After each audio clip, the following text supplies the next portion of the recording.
It's Thursday again. Unbelievable. Where does the week go? Just kind of zooms by at supersonic speed. Hello, I'm Russ Kane. This is exclusive to Men's Radio Station.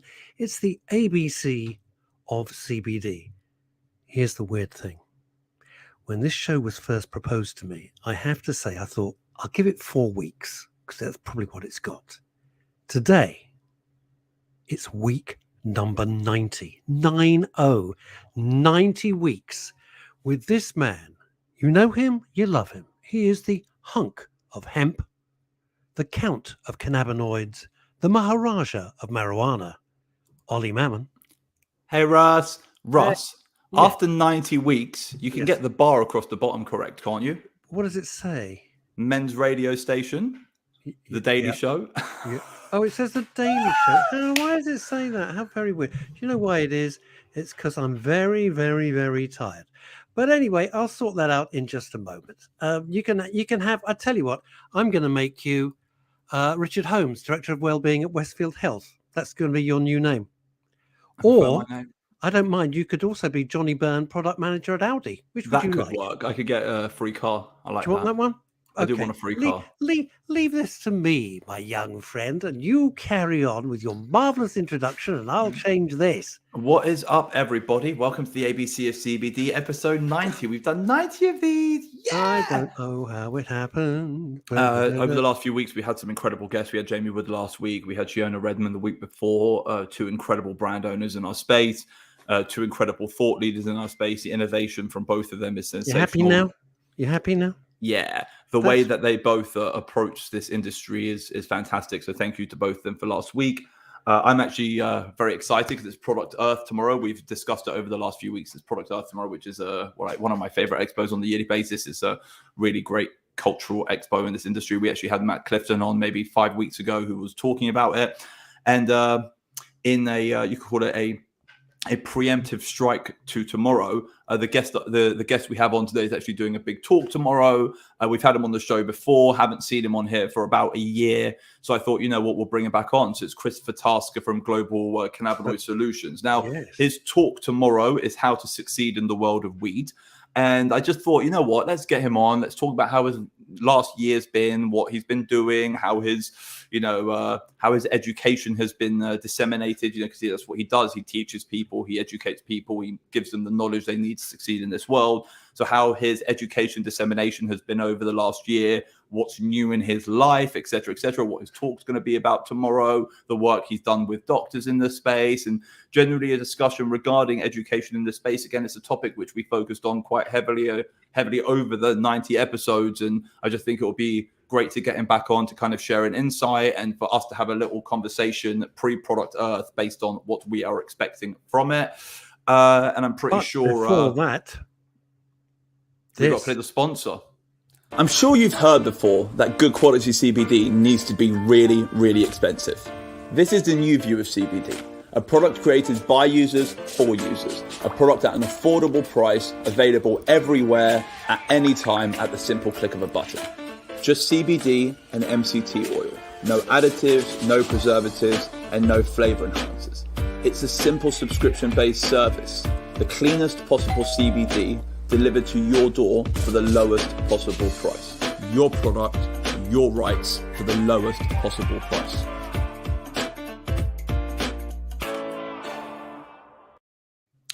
Times, I never get tired of it. So like I was saying, Christopher Tasker is this incredible well of knowledge. Okay, I mean, some of the stuff he knows, most people in this industry will never learn. Always educating himself, and he really is one of the, I want to call it, primary teachers in this space, who's not coming really from a specific angle. It's just about disseminating information to the right places. Like, Chris can talk for hours. There's no point in me giving him a monster introduction. He's talks better himself than I could ever build him up to talk. So let's just bring on our guest and start the show. Will do. What a lovely introduction, Ollie. And I'm sorry it wasn't longer. Well. It was the world's longest introduction. Hair? You could have just said, ladies and gentlemen, Christopher Tasker. Where's your facial hair gone? So we had a little heat wave recently, didn't we? And so I had to dial it back a little bit. It was getting a bit wasn't exactly summer heatwave friendly, and so yeah, I've got a pale face at the moment. So About to say, like literally, I don't think I've ever seen your chin before. I'm really surprised you have one. I always got a thought little you were one just there. like one of those dudes, like beard and eyes. Do you know what I mean? Just floating around. That's Did you have pretty a big? epic. I can't remember, Christopher. Did you have a great big beard? I can't recall. Well, I've got this little drawing up here that's meant to be me in some strange way from a friend from the book cover. And at one point, I did have a nice beard like that. And unfortunately now, yes, rest in peace, beard. And a It's no check more, shirt. but, Did you have a check shirt with it as well? probably. Yeah, I thought so. It sounds like Chris Tasker, Russ. But I wanted to say, firstly, chaps, thank you for doing this lovely show. And it is 90 episodes deep now. And, well, it plays a big role in destigmatizing all of this industry and destigmatizing cannabis and the people that use it. So thank you very much, Russ, and thank you very much, Ollie, as well. It's a lovely show. And 90 is a serious volume of episodes, and 90 is a lot of anything. So hats off to you both, and yeah, thanks so much. Thank you so much, man. Really, thank you so much. Look, Bless you know you for how you know this industry. You know how relentless it is, and you know how like we are driving the education and like half the stuff I do, I know you do double. Do you know what I mean? I know the stuff you do, Chris. It's on another level, and you know you invest yourself into helping other people understand more. That's what you do. And it really means a lot that you would even compliment us, because I know how much time you spend teaching and educating. I know that you've been on basically every single podcast. I know that you know most of the other speakers out there. And I just want to say, like, I really appreciate the, the positive emotion. You know, Russ has put in a lot of effort. We've put in a lot of effort. He was very brave, you know, making a space on his platform to talk about cannabis, which is, you know, still most other platforms still haven't done it yet. So it's very sweet of you to say so, but I never ever clap myself on the back. I must thank my business partner and co-director of Men's Radio Station, Howard Jameson, who said, "Yes, Howard. I've met this bloke, and he's a bit strange, but I think you'll get on." Yeah. And then he told me, I said, "Howard, I'll give it 4 shows." And I said, "It'll last 4 shows." I said, "But let's give it a go," because I love the idea of it, because the phrase is so hackneyed, but it's groundbreaking. And what I haven't done, I'm just a passenger, but what Ollie has done with all these amazing guests like you, Christopher, it's groundbreaking. It's really thought-provoking. And the other radio stations, you know, radio TV hybrid, which we are, they shy away from it because they're scared. And I came at it because knowing zero about it, and Ollie wouldn't know. He saved my bacon last night. He would have no idea why. And I'm going to tell you, and I'm going to say in front of Christopher, and if it embarrasses you, it's too bad. Ollie's, you know, sends me products every now and then, which has really helped me with pain and stuff like that. And I had a lot of filming to do. I had to film a proper grown-up TV show today in a TV studio, the whole works for Channel 5. And yesterday I got myself into a hell of a state. And this morning I did as well. I was really got, you know, I didn't want to let anyone down. I didn't want the production team down. And I took some of your drops, and I went like gangbusters. And it calmed me down so much, Ollie. So bless you for that, because I thought I'm going to be no good at all. And I just bless you, Ross, for embracing the world of cannabis, man. Well, that's what I'm saying. Bless you for embracing the world. I don't want people to think I'm sitting there as a stoner, but I have to say that it really, because I'm not. I don't. As Ollie knows, I don't touch it. I don't smoke it ever. But boy, did it help. So bless you for that. Thank you. It was marvelous. Oh, that's cute, man. So listen, getting compliments from Christopher, getting compliments from Russ. It's a good day. It's a good day to be. It's a good day to be Ollie. Chris, we get to see each other tomorrow, man. We do. I'm very excited. We get to see each other. Like once a year. It's so exciting. Moment, I'm so excited to see you, man. I'm so excited.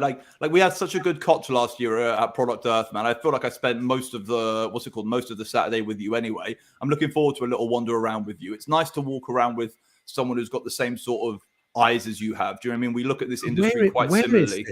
Where is this, by the way? So it's in Coventry. I'll let Chris, you talk. Tell us about Product Earth. Tell us where we can find you tomorrow.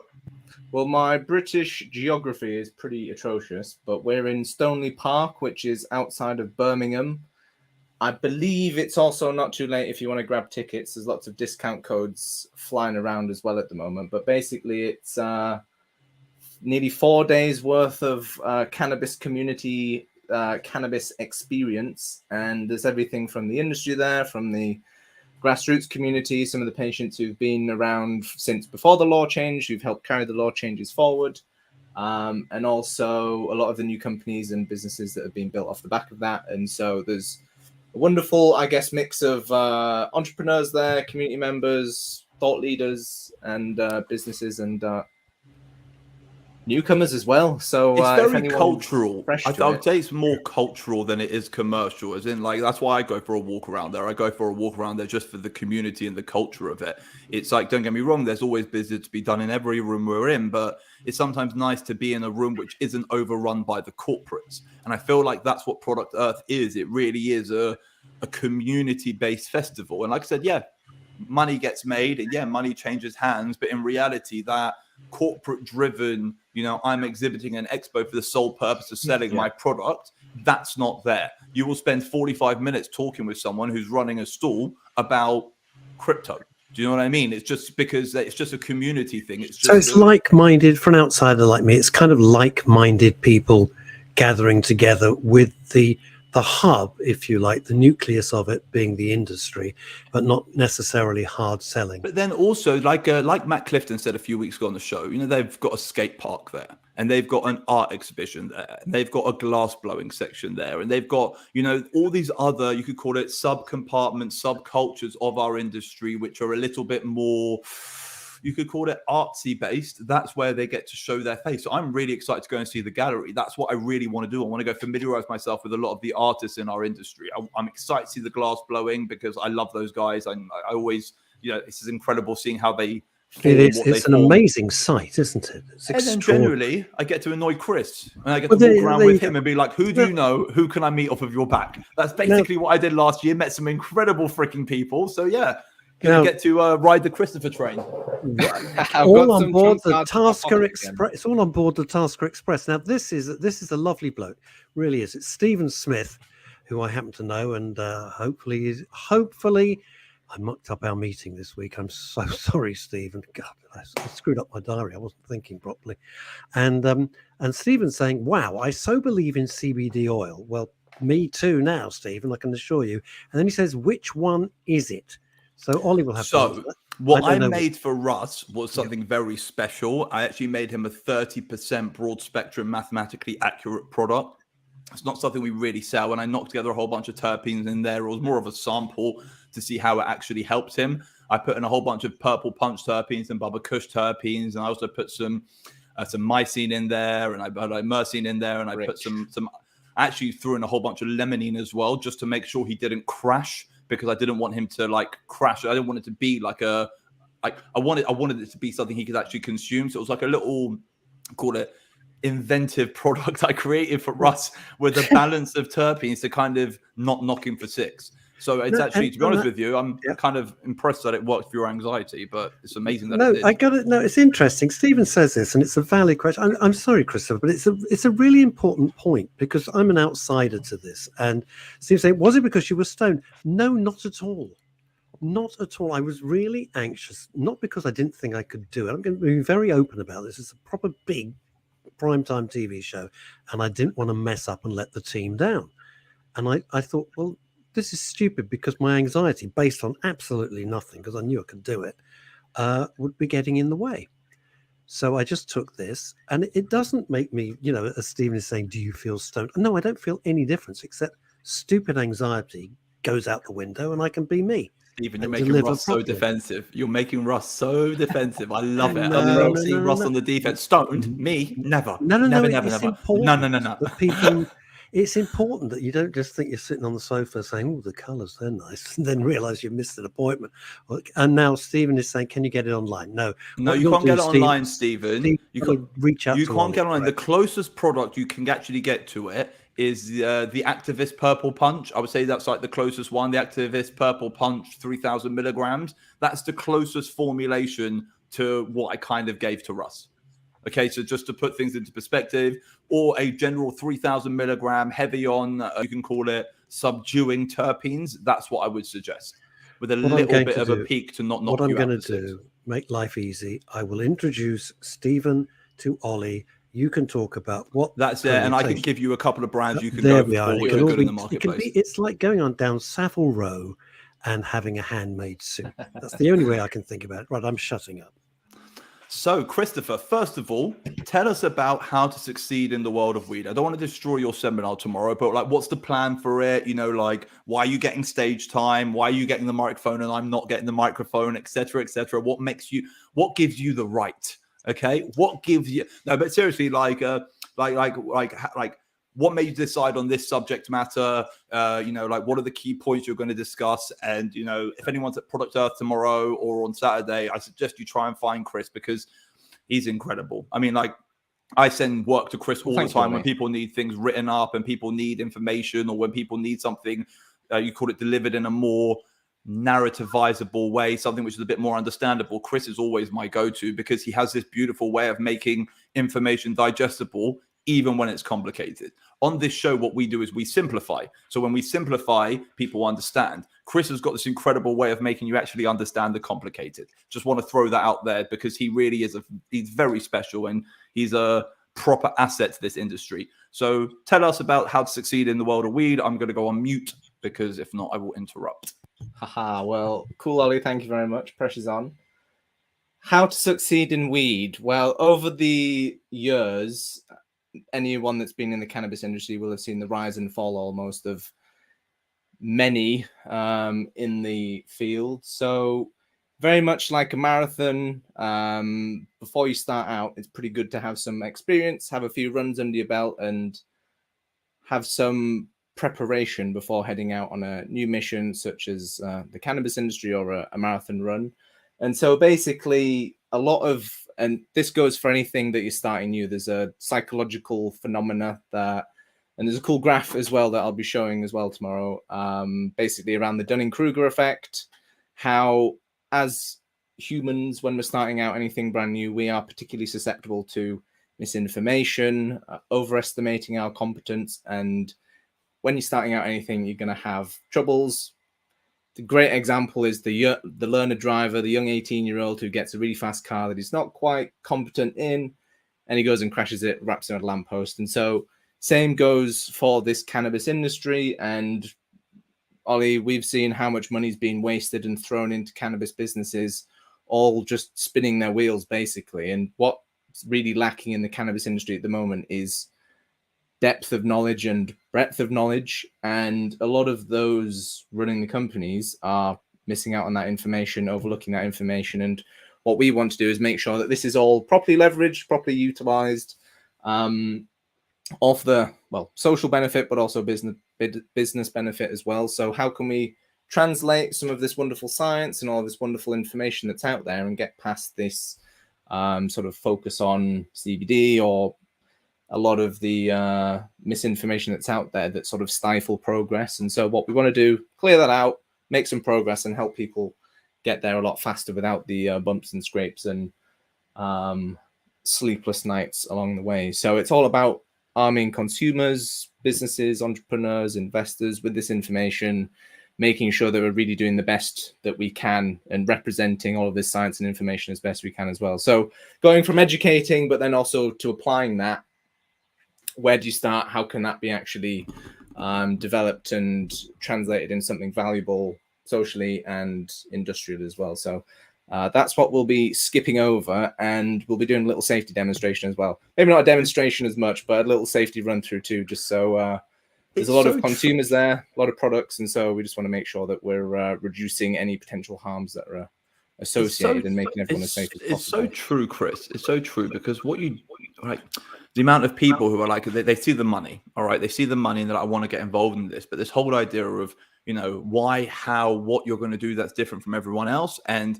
why, how you're going to do it properly. Okay, do you understand what I mean? Those two things really seem to get forgotten. So you have like neighbor will look at neighbor on the left who's involved in the cannabis industry, see what he's doing, try and imitate him.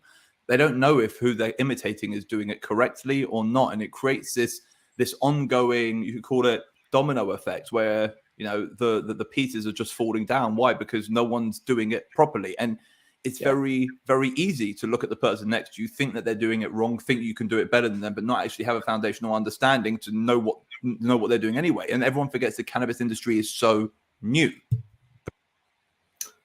Precisely that, Ollie. And if it was a baby or a human, it'd probably be 3-4 years old right now. So imagine expecting brilliant things from a 3-4-year-old. There's a lot of work. There's a lot of almost an uneducated 3 or 4 year old. You're talking about like a feral child here, all right? Exactly. So imagine if all children learn how to be like children from feral children who never had the correct guidance and education to become the wonderful little children you see on the Disney movies from the 1930s, 40s, and 50s. Do you know what I mean? And So that's is it like tech? In other words, a parallel to this could be technology. How it grew from really basic stuff. If you think the original game was Pong, what did you have? You had two little blocks on a black screen. You're too young. That was it, and a little square.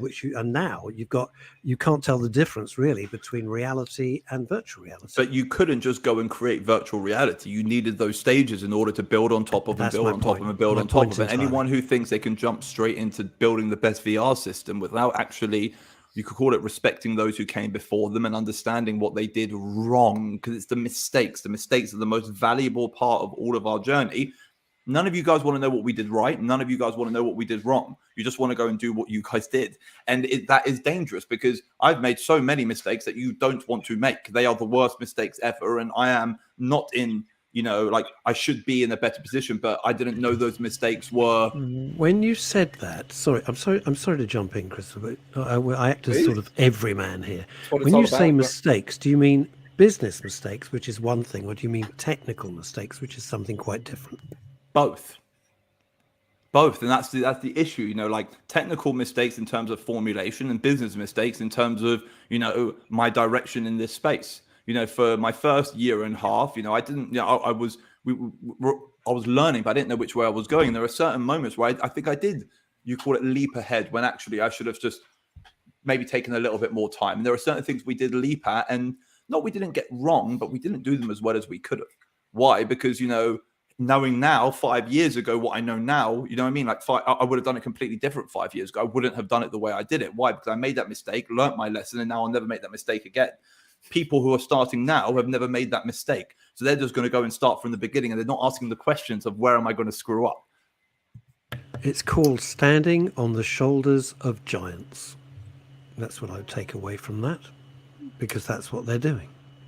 Ollie being one of those giants, and then also the godfathers of research who've founded all of this information and uncovered it for everyone. So there's all that treasure hidden away in the research library almost, that's now on the internet, accessible to everyone. But it's how do you understand that, interpret that, pass that on and communicate it, and then also apply it to your business as well. And so it's trying to teach that toddler to walk now, and that first mover effect that a lot of companies think that they have just isn't really there anymore. If it's sporadic and almost out of panic, it's not about first to market, it's about right to market.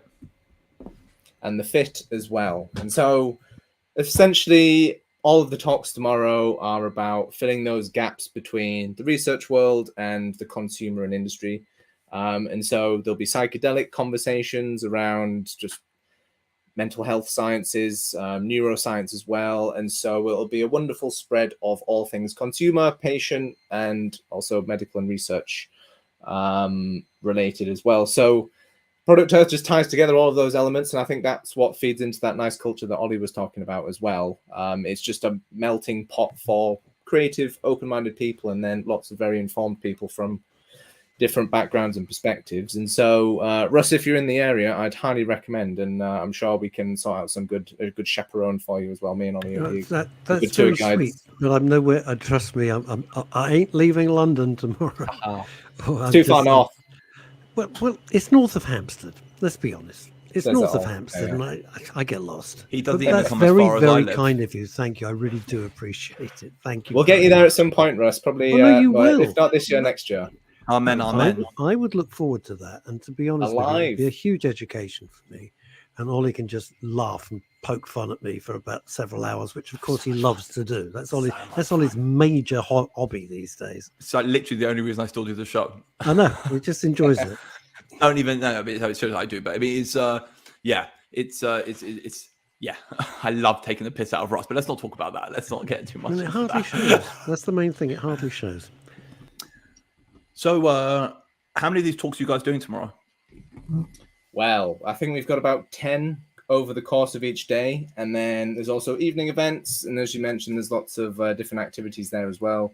I think there's yoga on the mornings. There's different food tasting. There's BMX and some semi-extreme sports there as well. So artists, you've got pretty much everything under one roof, and it's all semi-cannabis, CBD, health-related, plant-focused and earthly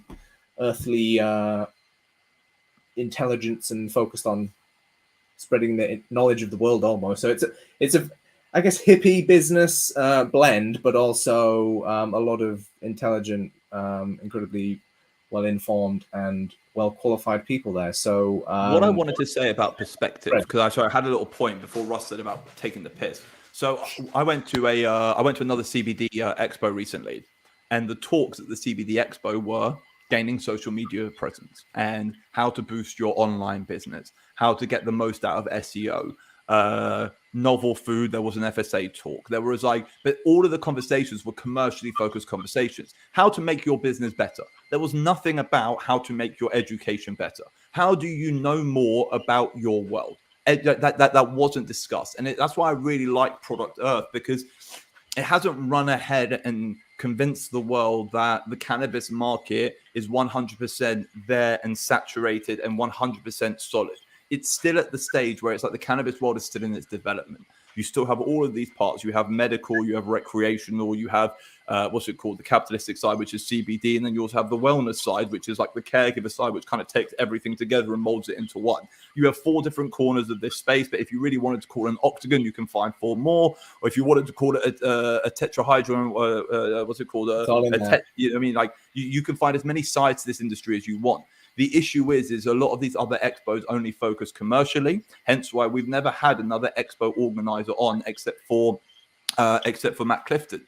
Why? Because it's what he does do for the community is still at what I like to call ground zero, and he's still trying to build this industry up from the ground up, as opposed to taking advantage of the media hype that we are this incredibly massive industry, which we're not. We're not a massive industry. We're a small industry. And even though everyone in their system knows about CBD now, doesn't necessarily mean that they know the right stuff about CBD, doesn't necessarily mean the right information is there.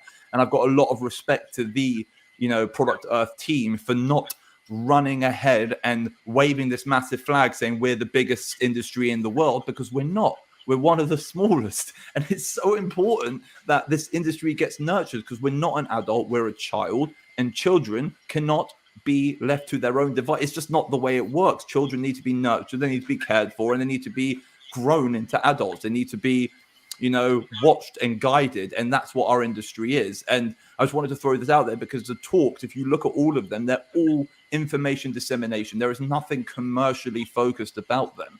And that's important. I feel like that's also what Christopher's all about. It's not very few of his talks, his communications, his education are about how to get the most money out of your consumer. It's about how to do right by your consumer, how to make sure that you have longevity in the marketplace because you're actually creating a product that's valid, to make sure that you actually have, a place in this world where you actually add value as much as take value. It's okay for you to become a billionaire off this industry, but make sure millions of people know that you've become a billionaire through helping them and through correct facilitation. So it's about, no one's ever going to begrudge you for earning money. Just earn money properly. And I feel like that's what Product Earth really does captivate. It does have that energy. And when you walk through the room, you do feel it. And you will see arguments between people saying why you're not doing things properly if people do try to fake it. And that's what I kind of like as well. Do they really reach out? This is a question for Christopher. Do they really, to pick up on Ollie's point, do they really reach out and say, you're producing stuff that's sort of substandard, or you're trying to cut corners? Do those sort of conversations happen?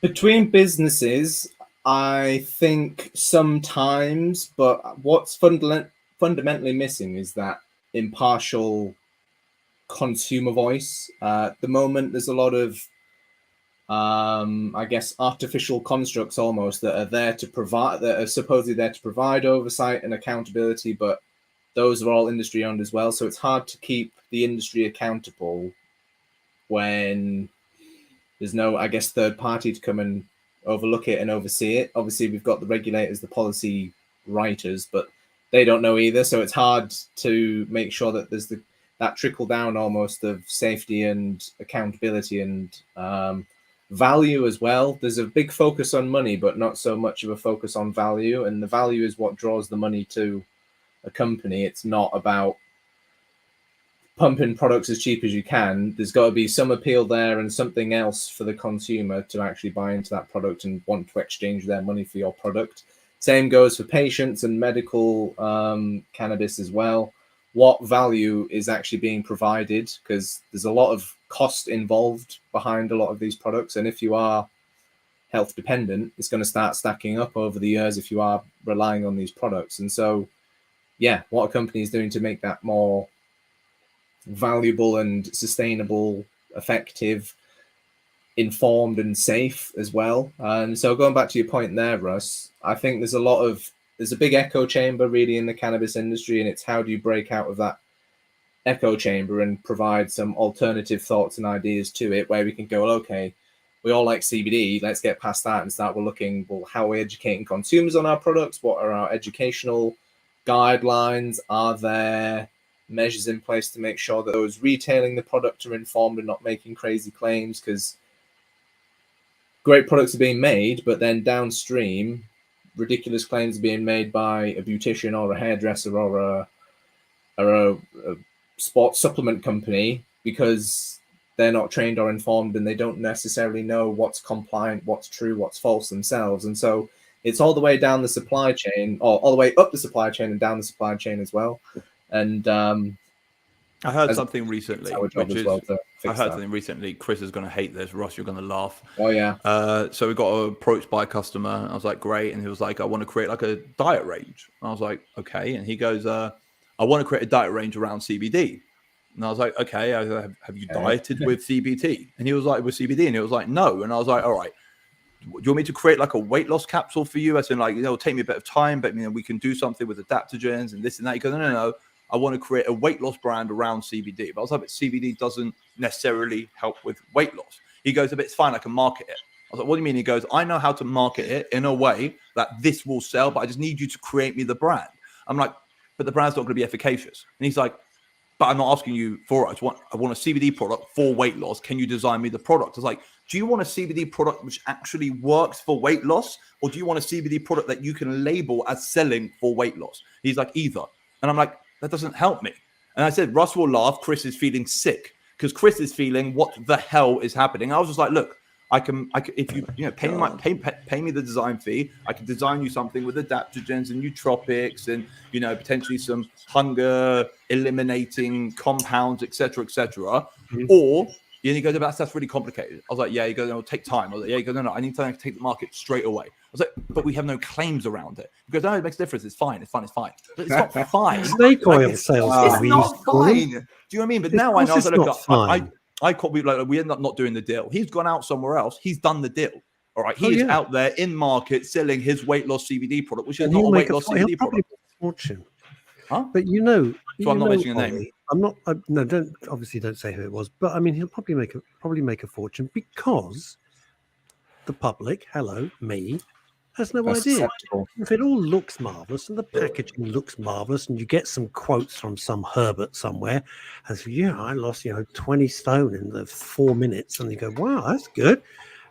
They're going to try it. CBD. CBD literally scared the weight off of me. I was so terrified about trying cannabis. Tried CBD, lost 15 kilos overnight. CBD was so marvelous, I forgot to eat. It's insane. And now I'm slim.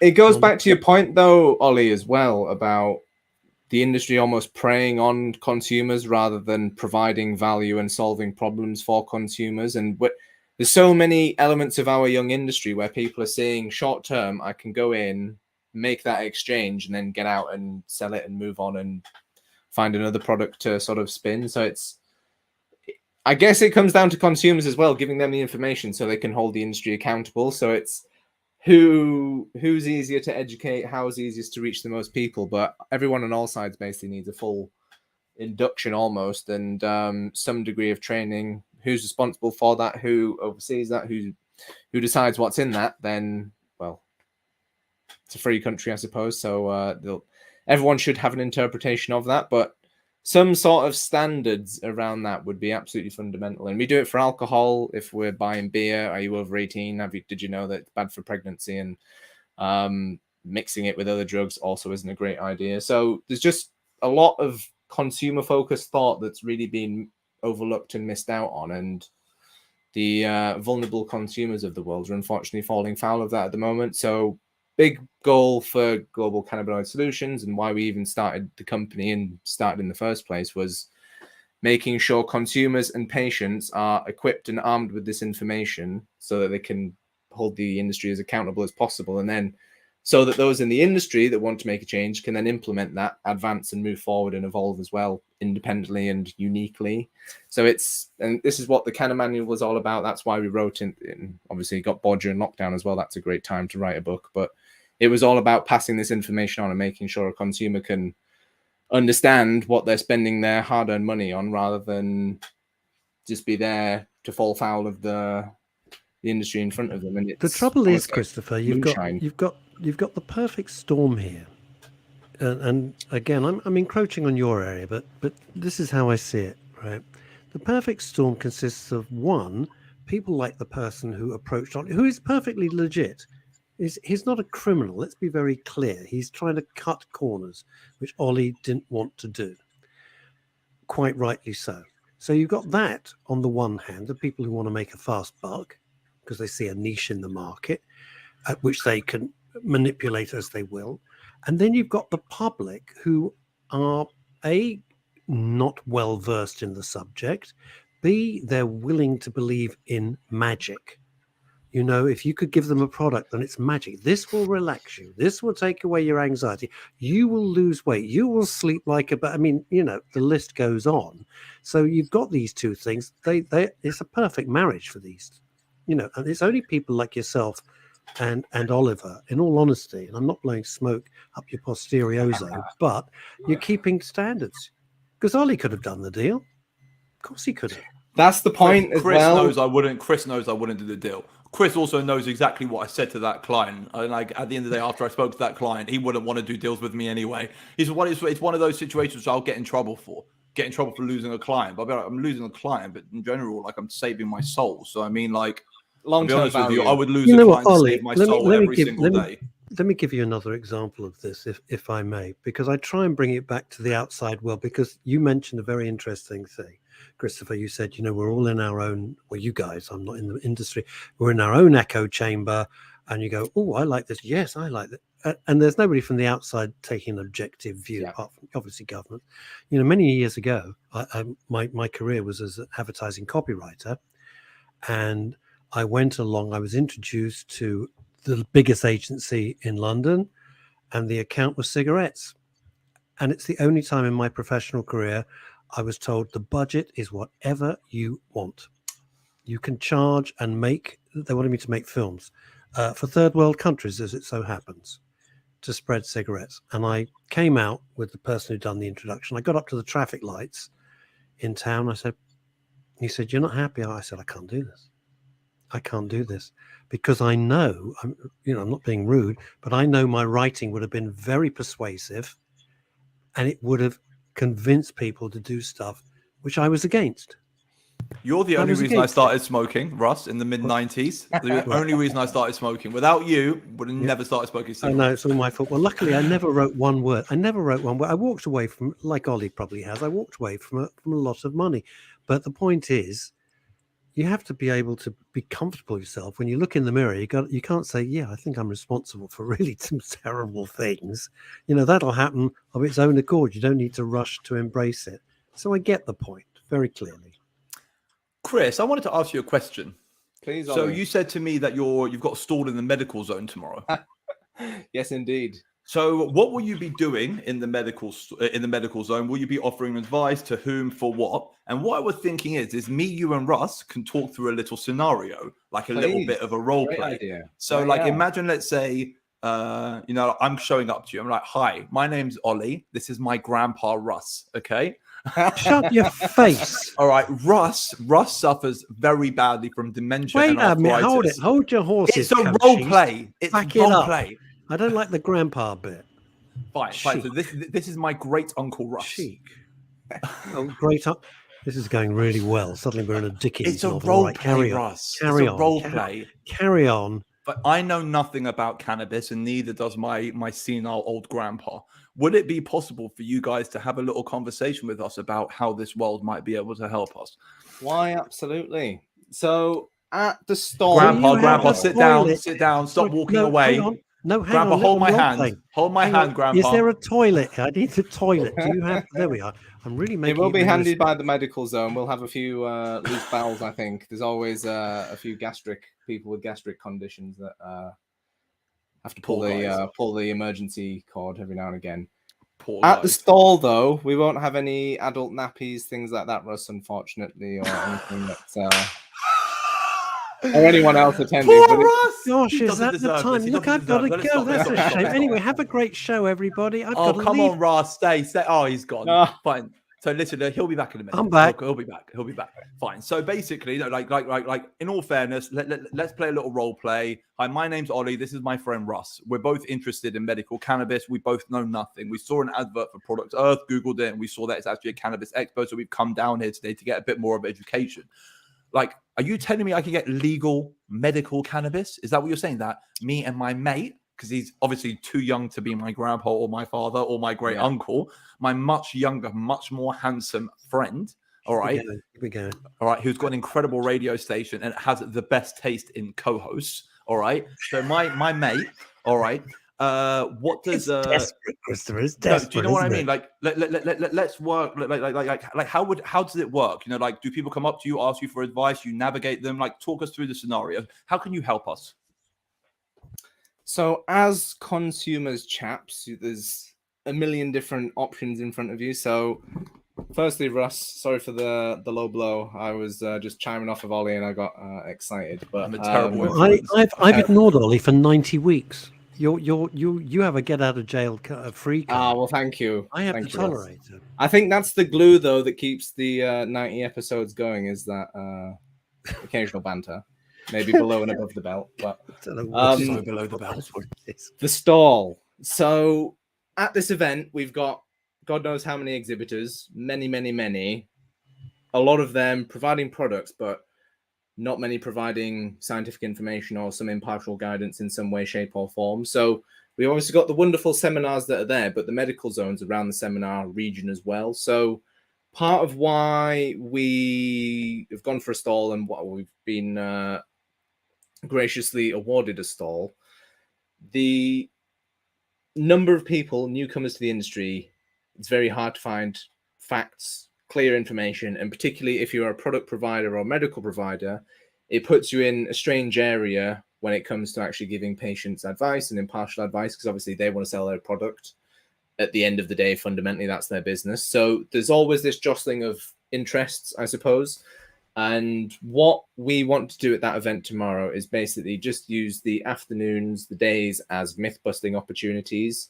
So obviously, in addition to soliciting our wonderful scientific services to the business entities there and the companies and entrepreneurs there to equip them, what we really want to do is help patients, people with medical complaints, newcomers, understand the science, the facts, and give them a bit of a bottom-up intro into the science of their condition, their complaint, and maybe solutions that are potentially efficacious. So I'm going to have my laptop there for the whole day, basically doing live. I'll go and do some research live. If I don't have the answer there and I can't talk you through it, and one of my colleagues can't talk you through it, what we'll have is the laptop, and we'll just go and do a live research, put together a little portfolio and send that over to you as well. So if there are people attending with bad backs, bad knees, very unique diseases, we've been doing sort of patient, and it's not patient advice, this isn't medical advice, it's just giving you enough context so that you can make an informed decision. And so explain that a bit more. So if it's not medical advice, it's informed context. Like, what does that even mean? Because, you know, like I'm trying to get to the bottom of it. You offer a very unique service. Okay. And at the end of the day, it's very important that people understand the unique service you offer. It's a lot more of hand holding. There's a lot more educational. And it's very important that people actually understand the ins and outs of it, because, you know, it is something which a lot of people can benefit from. So fundamentally, one of the big problems that we noticed and one of the big frustrations for us, and the reason we set up as an organization, was because we just saw the knowledge was lacking. We've all been researching this for various lengths of time, PhDs, master's degrees, years of research on the front lines. Rather than sit on the sidelines, hide in the lab and make sure cover up this information almost, we felt it was our duty to get out there and actually advocate for it at all levels. And so we've ended up with cannabis social clubs, local authorities, MPs, businesses. But right now, we want to bring all of that information, just make it accessible to those that are attending Product Earth and the community of Product Earth as well. Because as we've been talking about, that's really the heart and soul of the cannabis industry and the community and the ecosystem that we have at the moment. It's only young. And so without events like this that provide a petri dish and an ecosystem for exchange, the industry is not going to move forward. These products aren't going to get into the hands of the public, and all of this science that we've done is going to go to waste. So it's our job to sort of grease the wheels almost and help those conversations progress, help the companies progress, help make sure that the money's being spent in the right ways, on the right things, on innovative, evidence-based, scientific, high-tech stuff, rather than so-and-so said this, so we fancy making this and I can market it. I've got a website and an SEO guy in Ukraine that can do the SEO. So it's like, how are we going to get past that and start making use of all this science that's there? And that's the point of doing the research, is to provide social benefit, medical benefit, industrial benefit, and move society forward. So that's what our company's there to do. That's what our organization's developed to do. And that's what we're there to do at Product Earth as well, is make sure that all of our consumers, all of our entrepreneurs are benefiting from this information, leveraging it, making use of it. And going back to that informed consent question, Ollie, in the medical sphere and in the research sphere that we're in, doctors are meant to provide enough information to a patient so that they can make their own independent decision. Over the last 30, 40 years, generations, doctors have sort of given that decision up from them. Once upon a time, doctors made all the decisions, whereas now doctors are moving that responsibility and giving that to patients so that they can make their own informed choices rather than guessing and just being led this way, that way. And that's what we want to continue in the cannabis industry, and just provide that platform where you can have that informed consent. There is a degree of accountability, and you can speak to people who love the science, love the knowledge, and love the information, but they're not there to sell you a product either. Yes, we've got books, services, and other things like that, but it's information for the sake of information. My next question was going to be, do you still find that you're learning every day? We all have to be students to be teachers. But at the end of the day, I've just answered that with, yes, you're still learning every single day. You're not stopping. And every single day, you're a student of something new in order to then be a teacher to someone new about what you've just learned. It's actually incredible. It's incredible because so many every people, day's a school day. So many people stop learning. If I don't learn something new every day, I've failed. All right, then that's literally what I say. Every single day, a new piece of information needs to be in my brain, which makes me stronger for the next conversation, the next interaction I have. I know you're doing that.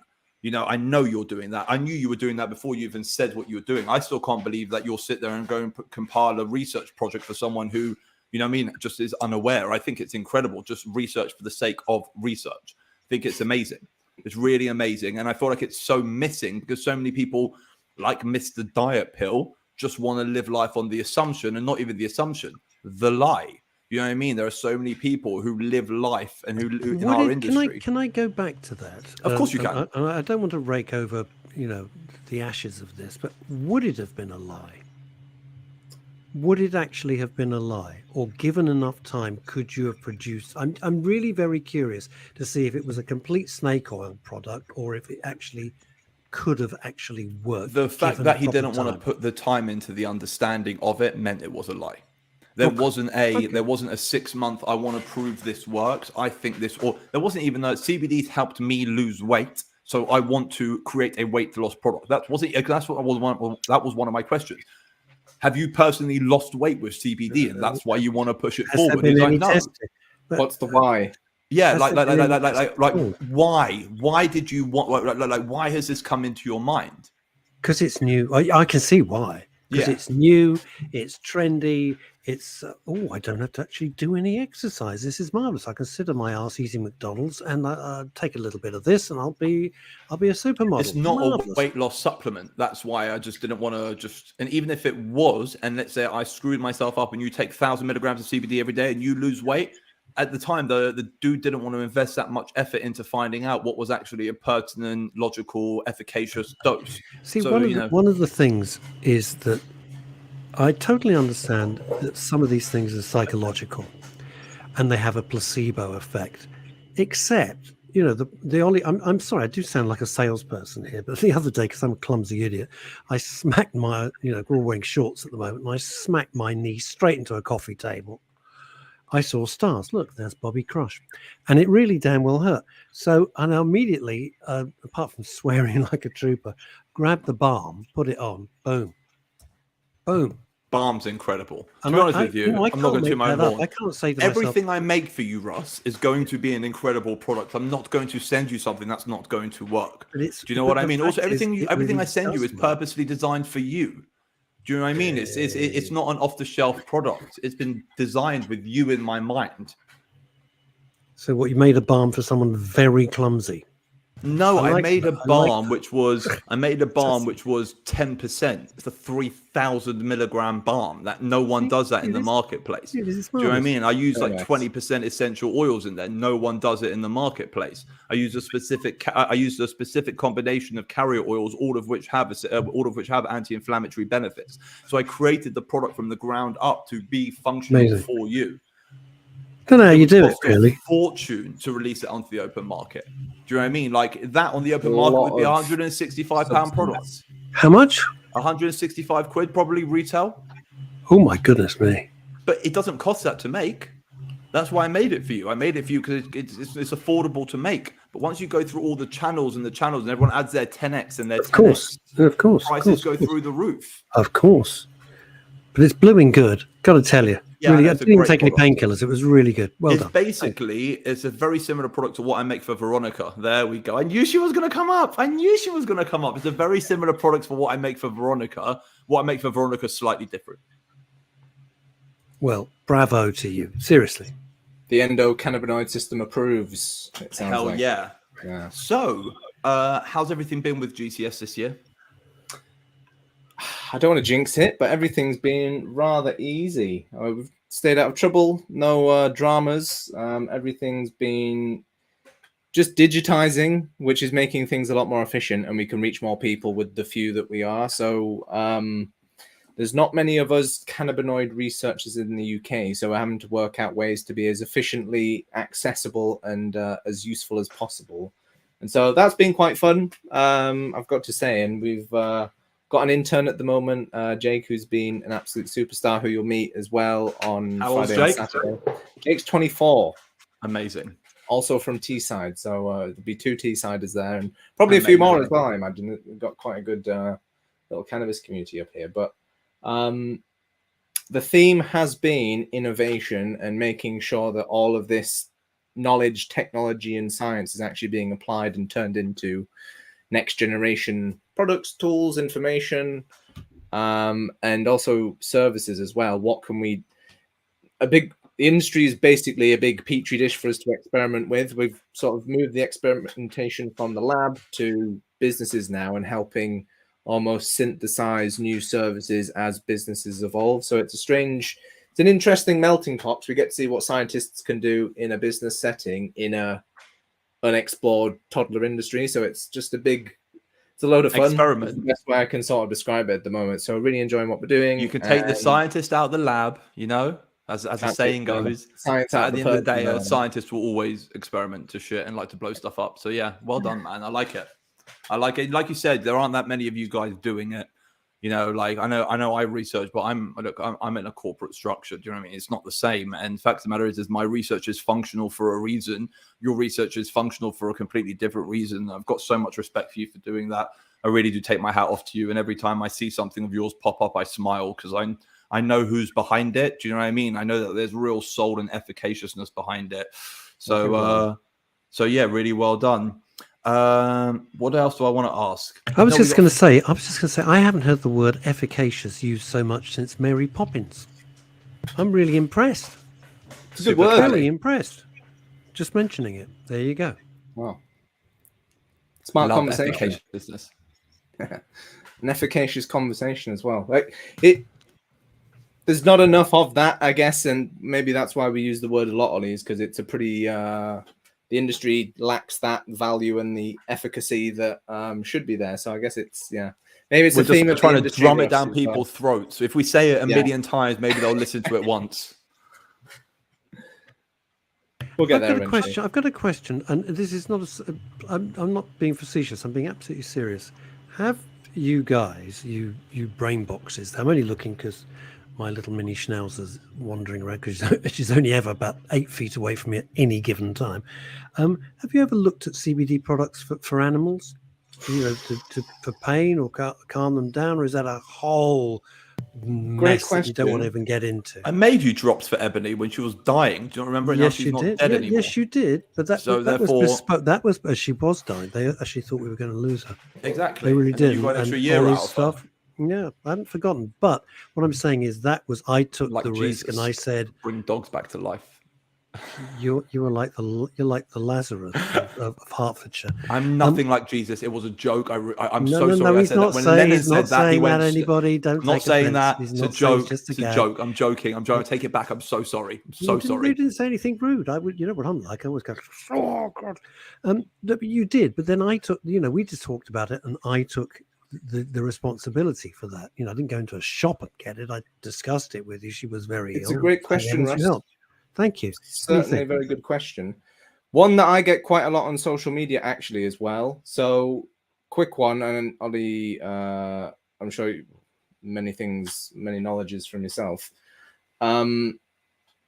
Most of the data that we have is actually in animals. We're in the process of moving the data that we do have and the knowledge and information that we do have into humans now, which is the big, I guess, push and the big, the big delay. And that's why the NHS can't supposedly prescribe cannabis or cannabinoids in any way. Besides the point. So technically it is, you wouldn't want to let too many policemen know that you're giving cannabinoids to your animals. Vets can prescribe to animals, but it's just as ropey as prescribing it to humans, basically.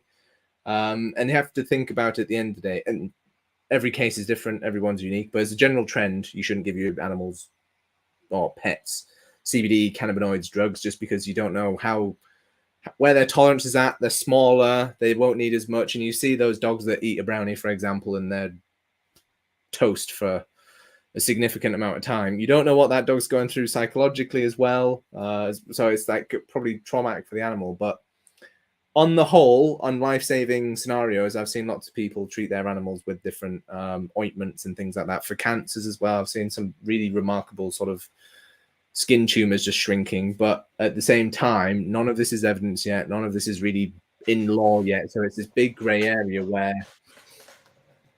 you don't want to see things suffering, so you want to provide a solution. But a lot of people also think, oh, well, I'll just give my dog I saw a CBD treat at the shop, I'll give it to my dog.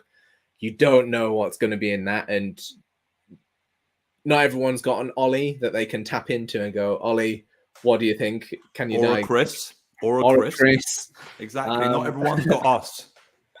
So it's a tough scenario to be in, but as the law stands, it is still illegal to give animals drugs. But again, he's completely right about that. The VMD, the Veterinary Medical Directive, turned around and said, like, if you're giving any supplements to your dog, it means that you're giving it to your dog as a medicine, and unless a vet is prescribing it to your dog, there's no you're not legally allowed to give your dog medicine for no reason.